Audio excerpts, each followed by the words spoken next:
Halo, nimcaanka nimcaanada. Shama my brother. Originalka waa koobi maaya. Nimcaanka originalka ah waa ujeedin. Welcome to Minnesota saaxiib.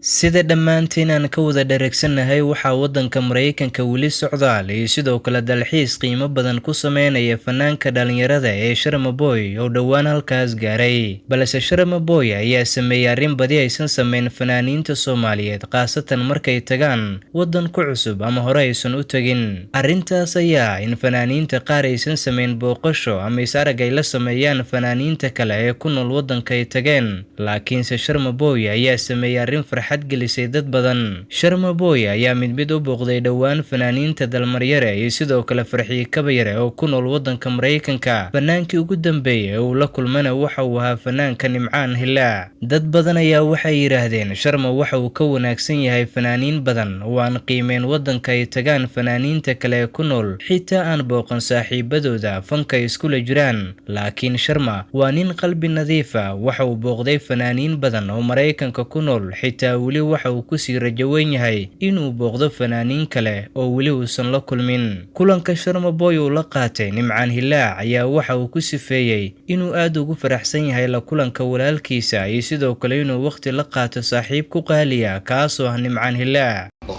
boqorkii codka waan arkay waxa ii dhimay magaalada boqorkii kale ma aan arag Suldaan boqorka codka asna aan listenkayga aan asna aaminsanahay waxaan rajeynayaa asaga inaan arko aan waqti la qaato أنا وقت اللي خادن أكون خندل إن شاء الله ضل. وحرجينا إنه هالمساحة كلها تمدون دوح بدمالا. إن شاء الله إن شاء الله سأسكتون تاي. وجدي مقرقة أطهى. ولا سيا. هذه كدبئة مسارة سنتيم شرما. Sharma Boy ayaa dhawaan wadanka Mareykanka ku qaban doona show qiimo badan oo ay ka soo qayb gali doonaan dad badan. Sidoo kalena showga waxa qayb ka noqon doona qaar ka mid ah fanaaniinta Soomaaliyeed ee ku nool gudaha Mareykanka. Waxa badi dhacday in fanaaniin magac leh inay tagaan wadamo kale balse iyagoo isla weyn muujinaya aysan qiimeyn fanaaniinta kale ee masraxa fanka la saaran. Taasna waxay keentaa in fanaaniin badan aysan heshiis ahayn ama saaxiibtinimadooda ay noqoto mid kala go'day. Sidoo kalena uu jiro khilaaf hoosaad u dhaxeeya. Fadlan mar waliba ku xirnow channelka Sharmaarka Media kana mid noqo kumanaanka ku xiran channelkan.